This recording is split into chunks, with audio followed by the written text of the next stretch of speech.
মই ৰেখামণি আজি আপোনালোকৰ ওচৰলৈ আৰু এটা নতুন ভিডিঅ' লৈ আহিছোঁ। মাটি দালি খাৰ আৰু আমাৰ অসমীয়া মানুহৰ অতিকৈ প্ৰিয় এই মাটি দালি খাৰটো। এয়া মই প্ৰেছাৰত ৰেডি কৰি লৈছোঁ। ভালকৈ মই মাটি দালিখিনি অলপ ধুই ল'লোঁ আৰু তাতে অমিতাও দি দিছোঁ। আৰু এতিয়া এয়া খোৱা চৌদা আধা চামুচ দিছোঁ। নিমখটো আন্দাজমতে দিছোঁ। এতিয়া মই ঢাকোনখন মাৰি দিলোঁ। এতিয়া 3টা বা 2টা হুইচেল দিলেই মই নমাই থৈছোঁ। খাৰ যিহেতু এতিয়া মই কেৰাহীটোৱে গৰম কৰি লৈ তেল 2 চামুচমান মই দি ল'লোঁ।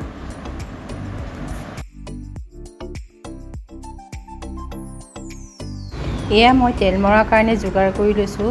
5 ফোৰণ, আদা নহৰু পেষ্ট আৰু অলপ আদা আৰু নহৰু মই কুটি কুটি লৈছোঁ, শুকান জলকীয়া আৰু তেজপাত আৰু কেঁচা জলকীয়া।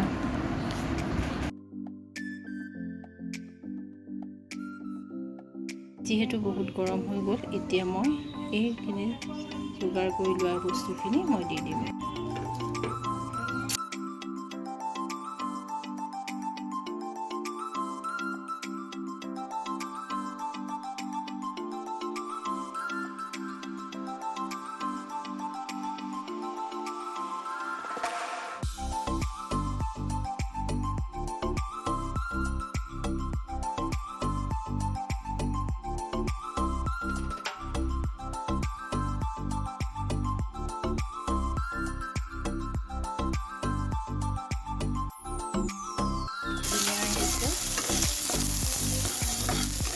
এতিয়া মই অলপ ভাজা হোৱাৰ পিছত মই দালিটো দি দিম।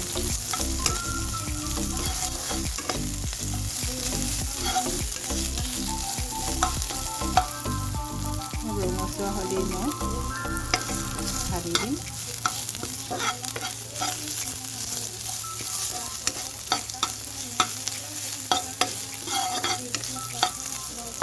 চিম্পুল, যদি বনাই খায়, কোনোবাই নাজানে খাৰৰ দালিটো বনাবলৈ, এনেকৈ বনাই চাবচোন।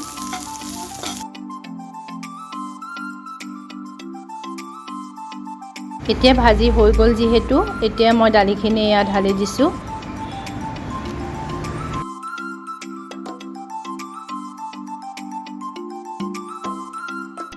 এইটো বহুত ঠিক হৈছে কাৰণে মই অলপ পানী দি দিছোঁ, আধা কাপমান।